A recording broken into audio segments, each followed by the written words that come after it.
This is David Prosper, host of the Leadership Revolution. Thanks for listening to the following broadcast from Public House Media.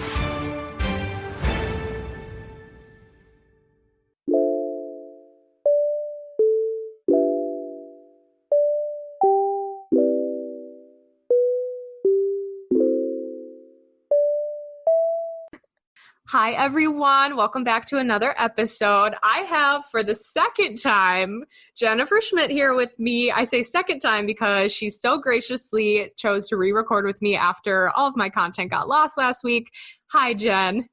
Hey, Kylie. How's it going? I'm good. How are you? Good. We've had so much time together over the last 2 weeks. This is our second time recording, and we had lunch together yesterday, and I'm living for all the Jen time. So yes. Thank you for not getting sick of me yet and for being here for another recording session. Absolutely. Jen, let's just talk real quick. She's the coolest person ever, guys. So I want to point out that she's a dog foster parent, which I'm obsessed with, and she just adopted a dog. So Good. Do you want to talk about your journey with COVID and having puppies in the house? Oh, yes. So since I got my apartment, I have wanted to adopt a dog. But having a job full time, I didn't really think that it was fair to adopt a dog. So at the start of COVID, when my job had transitioned to a completely remote job, I thought it was the perfect time to take in a dog, but also I was under the impression that I would eventually be going back to the office. So I figured a temporary solution was to volunteer with a local animal shelter in Milwaukee. And so I started fostering dogs. And slowly but surely, I realized I was more capable of raising a dog for myself than I originally thought. And then unfortunately, I ended up losing my job as well. So I figured all of the problems and roadblocks that were in my way of adopting a dog before were no longer there. So I adopted my little fur baby, Murray, and he is the light of my life. I absolutely love him. And you all can follow him on Instagram. Yes, plug him. At Meant to Be Murray, trying to make him Insta famous. So help me out. He's the cutest dog ever. And I was actually going to say that too. I was like, okay, you need to follow him on Instagram. It's so entertaining, so cute. I'm not a follow animals on Instagram kind of girl. Same. And Murray is one that I follow. So I love him so much. But yeah, Jen, like I said, is the coolest person ever. And she and I, like I said, recorded last week. And so this week we're re-recording, and I feel like I just get vibes that this one's going to be better because we've talked about it last week, and now we get to kind of dive more into it. And so I feel like I have better questions to ask you. But Jen was a dancer for the Milwaukee Bucks. So she was a professional NBA dancer, and she was doing that really, really young. You said you were 17, 18? No, you were 18. I was 18. I just graduated high school. And that's what we're going to talk about today, is being a professional dancer and how that affects her body image, and then how that transitioned her into the Miss America organization, because that's how her and I know each other. Yes. So Jen, why don't we just start at the very beginning? Let's talk about your dance background, even prior to dancing with the Bucks. Sure. So I started dancing when I was 3 years old. My older sister was involved in dance classes, so it's something that my parents just had signed all of their children up for. And so I danced for 15 years, formal dance studio training. I did ballet, tap, jazz, hip hop, point, all of the above. And after high school, I realized that it meant closing that chapter of my life if I didn't continue on at the collegiate level. So I actually had originally decided to audition for the UW-Milwaukee dance team, because that is where I was going to college. And I made it to the final round of auditions, and unfortunately, I didn't make the team.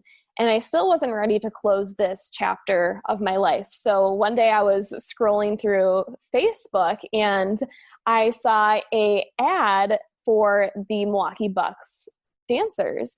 And so I looked a little into it, and I realized that their auditions were coming up. So I, on a whim, decided to audition for their team, and ended up making it, which was honestly one of the craziest things ever. Because I honestly did not expect it, after not making the collegiate level, to make it professionally. So it was truly one of the best and biggest accomplishments of my life. What was to follow was incredibly disappointing, but I'm still happy that I that I accomplished that. I'm really proud of that. Definitely. And that's something that you'll be able to say forever. Like there are so many people in their dancing careers never get that far despite their efforts. And you just were kind of like, this just proves how talented she is. She was like, oh, I'm just gonna try to be a professional dancer. And the whole team's like, yeah, okay, perfect. You're great. Come on. And she was so young. That's like, I know I feel like I'm going to say this all the time, but last time we were talking, you were mentioning that the girls were ages like 18 to, what'd you say, 29, 28? Yeah, 28, 30.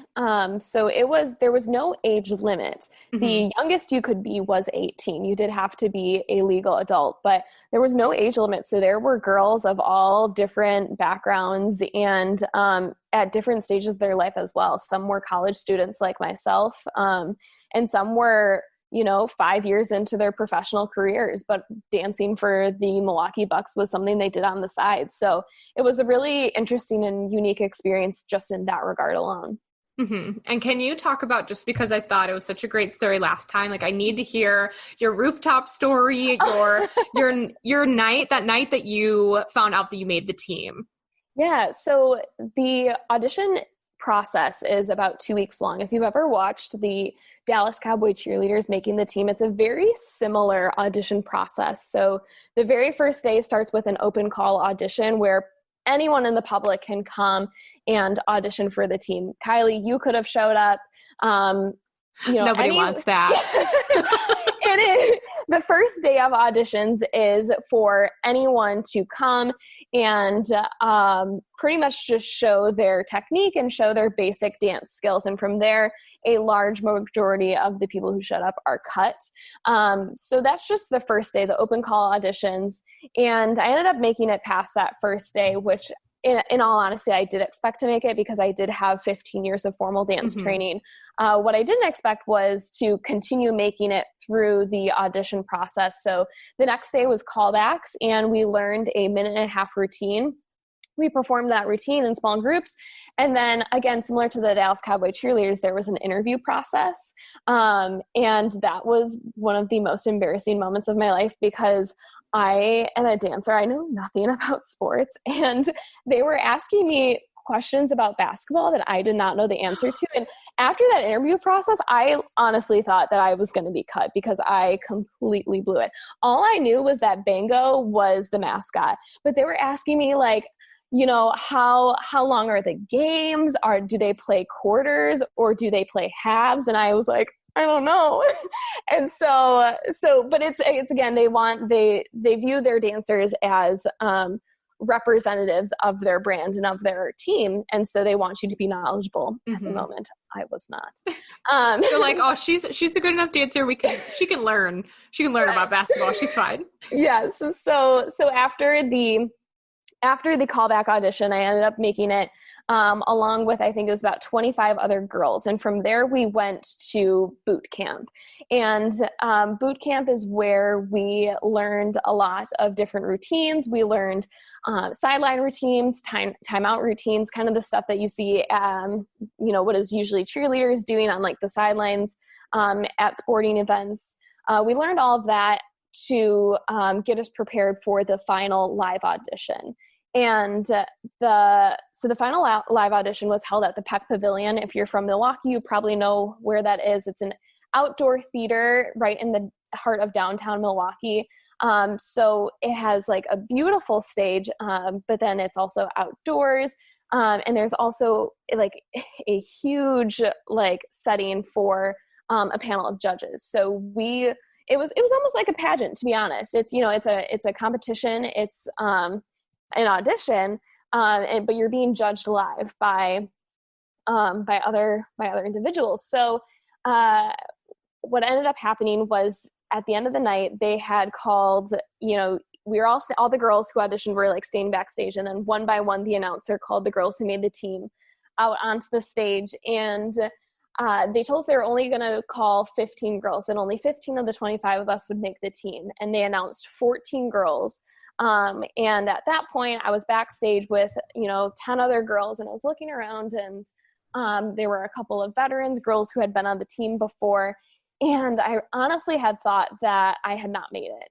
And finally, after a couple of moments of suspense, they called number 25 Jennifer Schmidt. And I remember just like running out on stage and feeling like this was the biggest accomplishment. It was 15 years of hard work that came and were validated in this final moment on stage. And so that was right there one of the coolest moments of the night, but the night just kept getting like more and more surreal. So after making the team, we were bussed off to a restaurant after party where they had a lot of the Bucks representatives, season ticket holders, our family and friends there, and we all celebrated the new team, and the girls were us, the new dancers, were there to mingle, kind of again like we do in pageantry. It honestly was something I was totally used to, having competed in pageants before. And from there, they took us off, all of the dancers, off on a private trolley, and we were, taken to do some photo ops around downtown Milwaukee. And then eventually they ended the night at the rooftop of the Pfister Hotel. So again, if you've been to Milwaukee, you know that it is a beautiful historic hotel. And again, right in the heart of downtown Milwaukee. And they took us to the very top rooftop bar. And I remember standing up there thinking, like, this cannot be happening. Again, I'm 18. It's the summer before I went to college, and I had barely stayed up past midnight. Like, I was a goody two-shoes in high school, and I at this point, it's 1:00 in the morning. I'm on the rooftop with a bunch of other 20-something girls, and we're at a bar. And I was like, what? It was so strange, but it was also, again, one of those moments where, like, wow, I made it. I accomplished this. Mm-hmm. And that was actually the first time that a discussion of our weight and of our body image came up. Our coach was at the rooftop after party with us, and she told us that the Milwaukee Bucks, because they were under new ownership this year, that their new owners wanted the Milwaukee Bucks dancers to have a similar image and status as the Dallas Cowboy cheerleaders do for the Dallas Cowboys. And that part of that was going to come with a lot of expectations, and that we would be required to lose a lot of weight, be in top physical shape, and then also just really present ourselves as the face of the Milwaukee Bucks. And I remember hearing that, but I don't remember processing it. I remember I had just made the team, and I was so excited. I was on a high, and I remember saying, I'll do anything. I remember thinking, like, I made this team. This is the biggest accomplishment of my life, and you want me to work out? Yeah. You want me to lose a little weight? I'll do anything. Like, I was excited. Mm-hmm. And I also understood, because if you're dancing for the entirety of a game, you need that top physical stamina and strength. And so I was ready to take myself to the next fitness level. But what was to come, I didn't really expect. It became more focused on our body image and not necessarily on our physical fitness, which is what I really had a problem with. Sure. So you made the team, you had this glamorous night. She's like 18 years old. She's ready, and she's also getting ready to go to college. So how many, was it like a couple of months in between you making the team and you going to college, or was it like bing, bang, boom, like you're there and you're submerged in all of it? Yeah. So it was 1 month. So I made the team at the end of July, and then I moved to college at the end of August. So during that 1 month, I remember being really anxious to get to college, because I was living in Kenosha at the time with my parents, and all of our practices were in Milwaukee, not only Milwaukee, but North Milwaukee and Mequon. So I was driving like an hour and 30 minutes, depending on traffic, just to get to practice every single day. So I remember being really excited to go to college, but for very different reasons than I think a lot of people my age are excited to go to college. And I remember moving into my dorm room. I had my own dorm room. At UW-Milwaukee, they have suites. So you share a suite with a bunch of other girls, but you have your own room. And I just remember like being completely focused on the dance team during that time and kind of shutting everything else out. You know, I wasn't really focused on making friends or attending college parties. Like normal college freshmen are.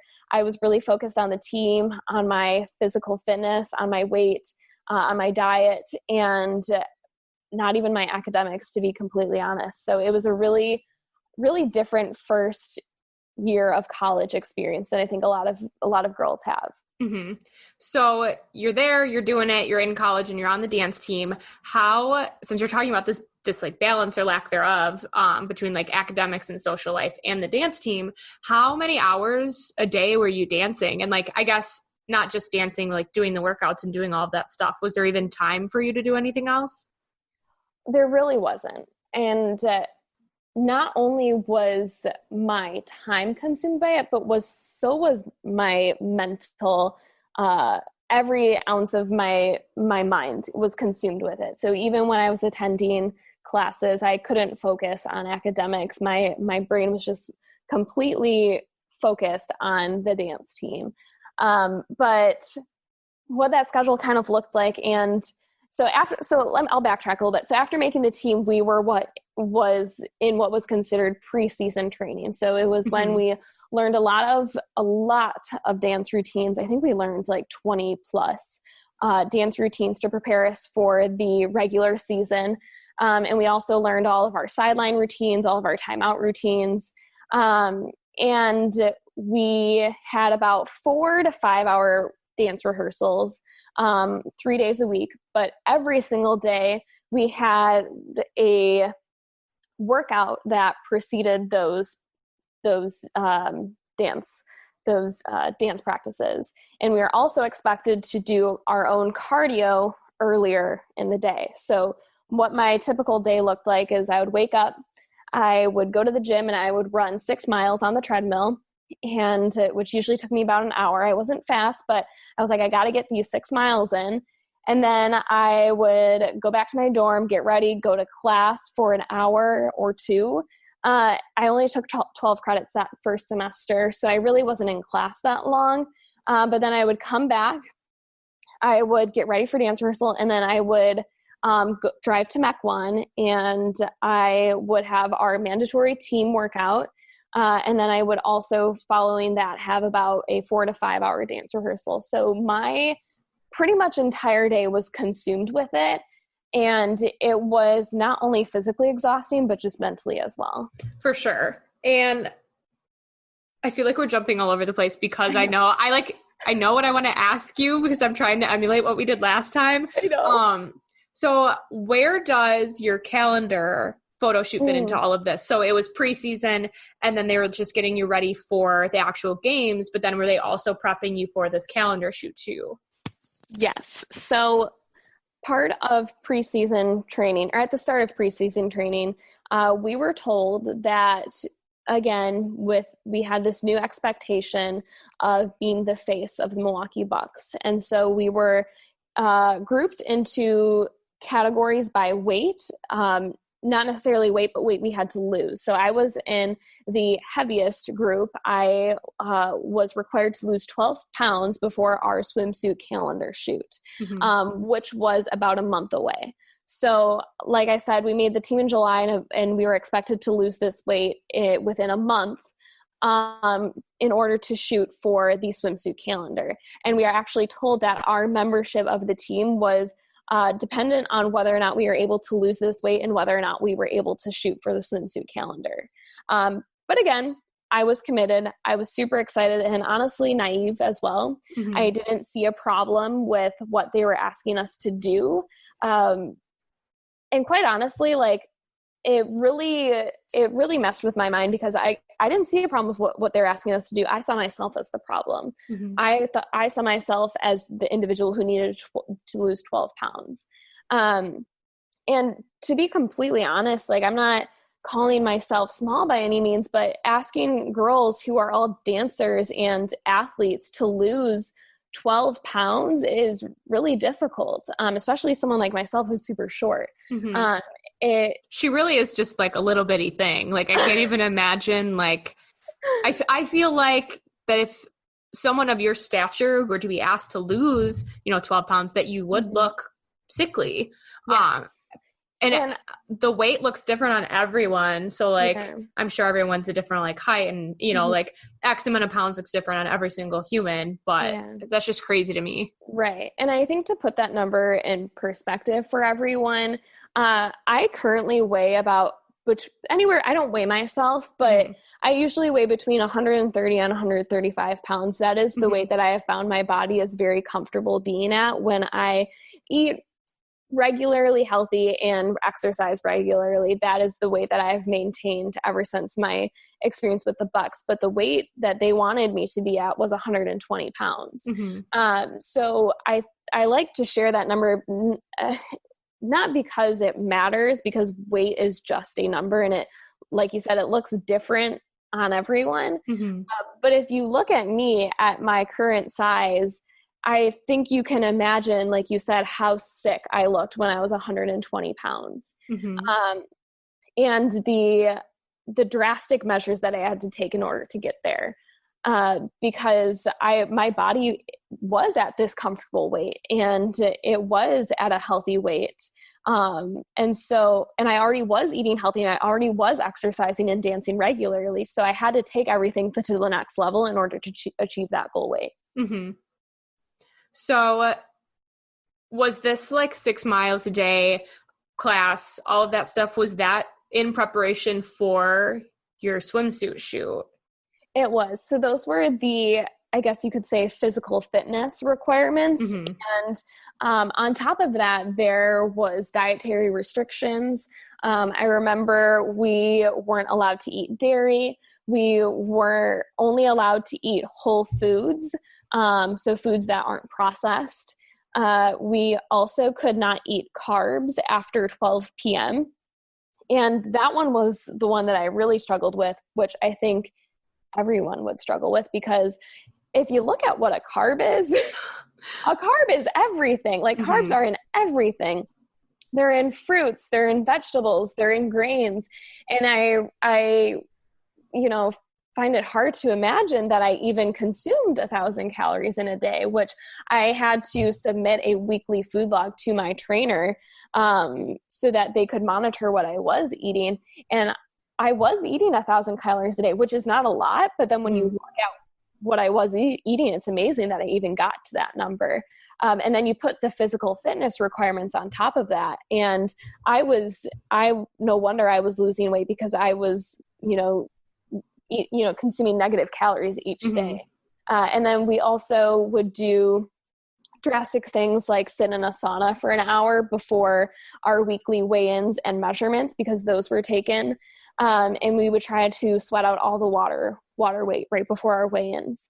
And that wasn't something that was required of us, but it just kind of became a mindset of like, okay, we know what is expected of us, and we know what we aren't allowed to do, which is eat ice cream, be lazy and all this kind of stuff. But we would always try to find like that next thing that could take us to the next level, because we weren't achieving our goal weight, because and in hindsight, it was an unrealistic expectation. So did you make it to that next round? Did you qualify for the shoot? I did. So I ended up losing the weight. I ended up, weighing 120 pounds, and I ended up shooting for the swimsuit calendar. And again, it was at the time, one of the most uncomfortable things that I had to do, because again, I'm 18, and when I made the team, I thought I was just going to be a dancer on the team. I didn't expect to also be a model for the team and do all these things. And so putting on a swimsuit and modeling in one for a calendar that was then going to be sold to fans was really uncomfortable for me. A lot different than the swimsuit competition. I was just going to ask if you had already competed in swimsuit. No, I had not. So your first experience with anything like this. Wow. Yeah. And so it was very uncomfortable. But at the same time, I viewed it as an accomplishment, because I lost the weight. I was still on the team, and now I get to be in a swimsuit calendar. So as awkward as it was, it still felt like, in my mind, an accomplishment. But what ended up happening was after the swimsuit calendar, our coach sat us down and she pretty much said, congratulations, you guys have maintained your membership on the team, blah, blah, blah. But then afterwards, she pulled me and one other girl aside and she said, look, like we talked with the entertainment director and it's just not enough what you've done. We need you to lose more weight. And I remember in that moment just having a panic attack and being filled with so much anxiety because of the extraordinary measures that I had to take to achieve 120 pounds and now is expected to do more. I just did not know what else I could do. And that was the time where it became something that was so stressful and so toxic in my life. And I am so sad that accomplishment of mine became this, because I was so proud to be talented enough to make the team. Mm-hmm. And to have that accomplishment be, taken away with this horrible expectation was really disappointing. And so we were told that we had about a month to do better. And that was the part that I always struggled with because it was so ambiguous. It was just that they wanted more from us and they couldn't give us a number. The reason why I think I was able to lose those 12 pounds is because I was given a specific number that I had to lose. Mm-hmm. And as wrong as it was achievable because I knew what I was working towards, where now I was working towards an ambiguous goal of do better, be better, look better. So did they even give you like a weight or we want you to tone up? We want you to, like, they just said, look different, like look better?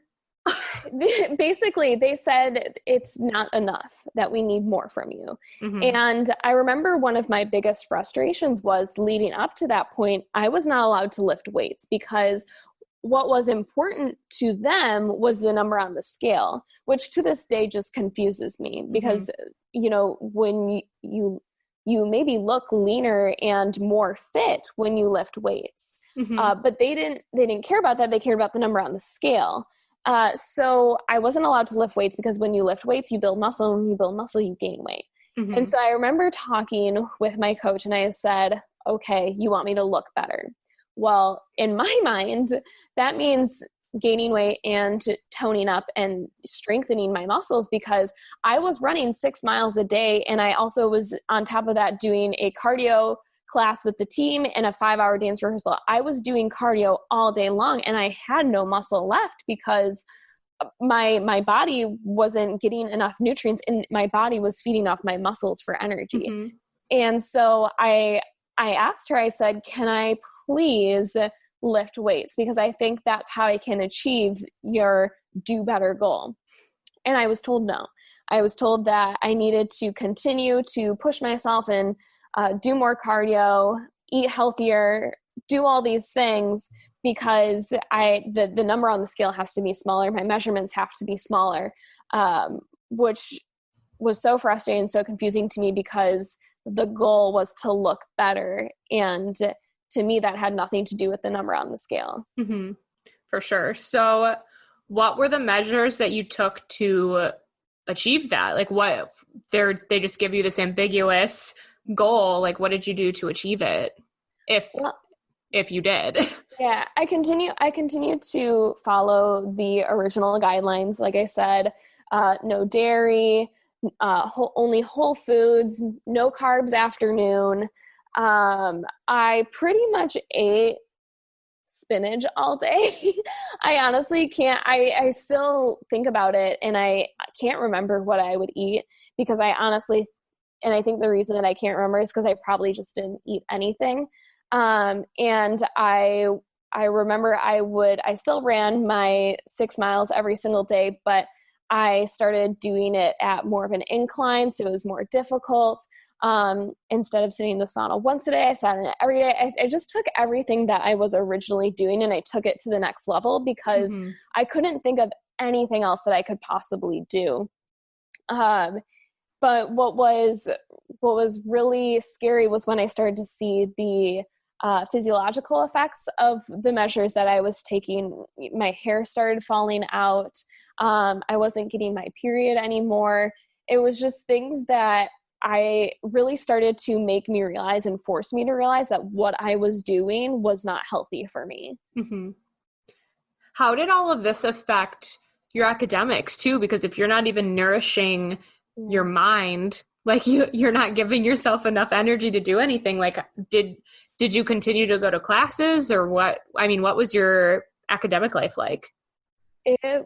It's embarrassing to admit it now, but I was failing all of my classes during this time. Mm-hmm.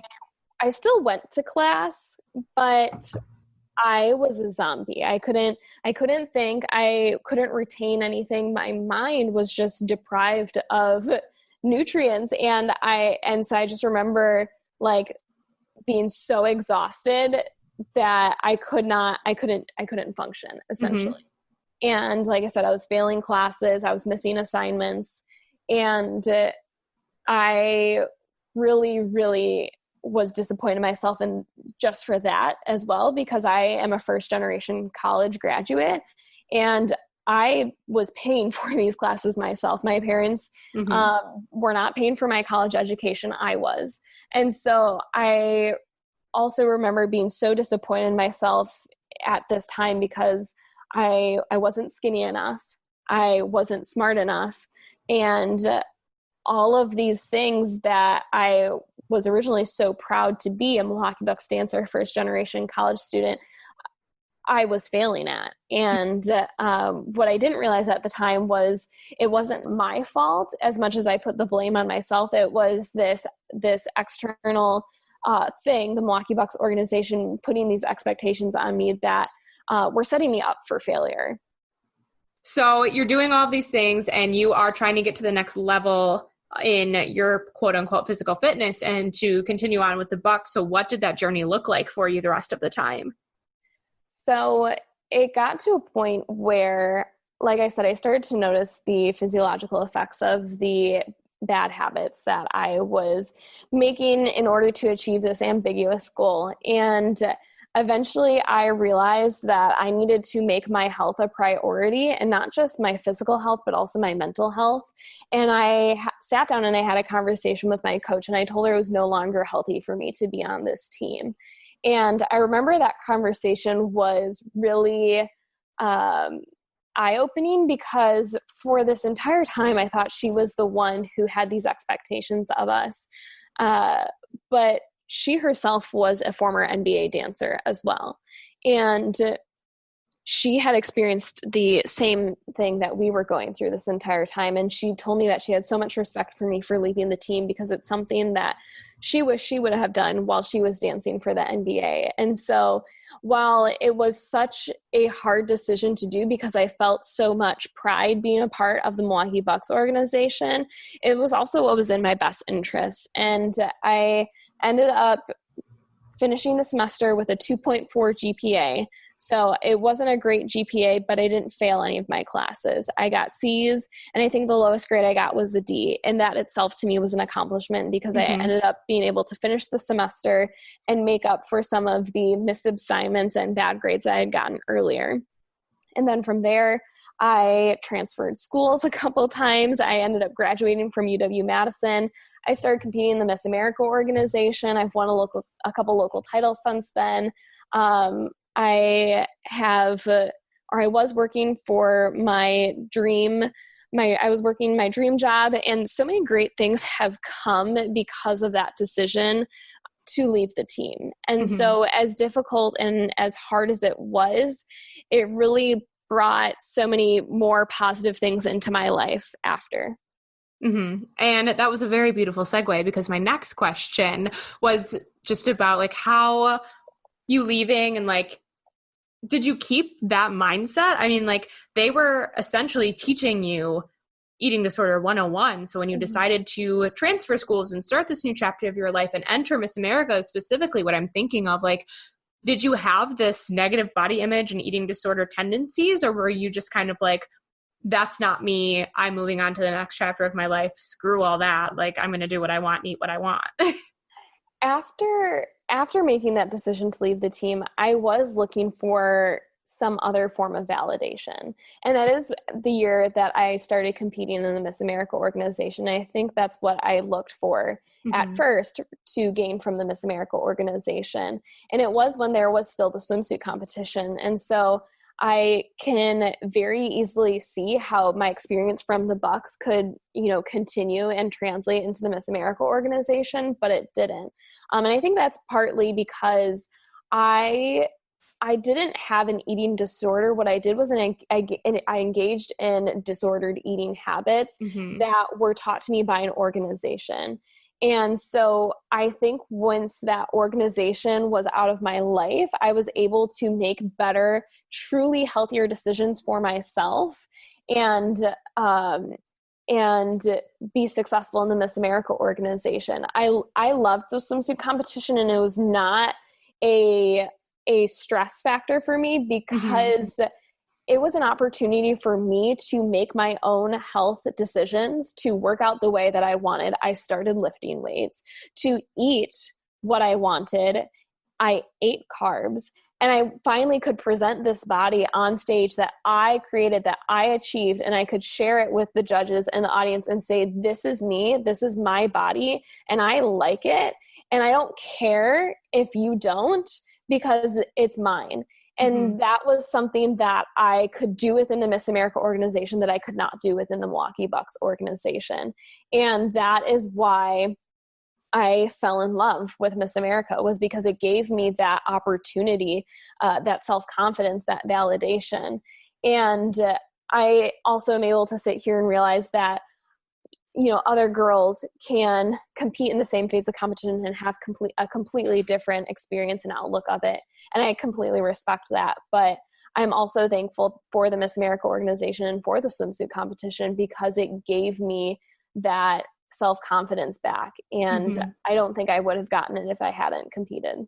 Definitely. And that's something that resonates with me too, is like doing swimsuit. I think, especially with my social impact and being an advocate for eating disorder awareness, people were always like, you like doing swimsuit? Like, don't you think that? I remember when I did my first local and I told people I was doing it, they were like, they have swimsuit and like, you're supposed to be this advocate for eating disorder awareness. And I was like, yeah. And now I get to show everyone like, this is my body and it might be a little chunky, but like, here it is, like, and you're going to look at it and I like it. So I don't care if you do. And so like that resonates with me too. It's just like this freedom of just being like, boom, it's me. The lights hit you, you come out and you're like, pow, pow, pow. Like, here's my pose. And like, I'm strong. And what you think, like, yes, we're standing there and quote unquote being judged, but we're doing that like, and showcasing that we're comfortable with ourselves. Yes. I think is like the mentality of a lot of girls that did have positive experiences. Absolutely. It truly was an empowering experience. And for me, and that's why it does break my heart that some girls become involved in the Miss America organization and they might have directors or coaches or family members who put similar expectations on them, like the Milwaukee Bucks organization did for me. That absolutely breaks my heart. Because I see, and I've, gained and benefited so much from the Miss America organization and the swimsuit competition alone. It breaks my heart that not everyone has gotten that same experience. I feel that way too. When I remember when they got rid of swimsuit, I feel like you and I were discussing it. We were like, we were. Interesting. See, all right. But then I remember this like wave of girls coming out of the woodworks, like nationally, just being like, thank God, because I didn't have a positive experience with it. And I feel like it's so big of you to be able to say, I had this happen. I came into this new organization, learn how to love myself, but I can totally see how something that positively affected me could negatively impact others. So I think that's big of you as well.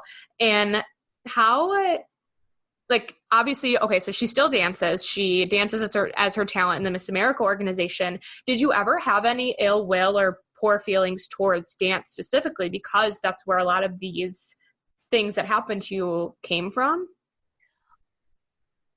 I definitely distanced myself from dance for a little bit. But again, thanks to the Miss America organization, I continued dancing and I had to have a talent. And so I fell back in love with dance through the Miss America organization. And so that is why I'm such a big advocate for this organization, because it has benefited me in so many different ways. The swimsuit competition gave me my self-confidence. The talent phase of competition made me fall back in love with my with dance, and the, you know, my social impact initiative gave me my career. So there's so many things that I've gained from this organization, and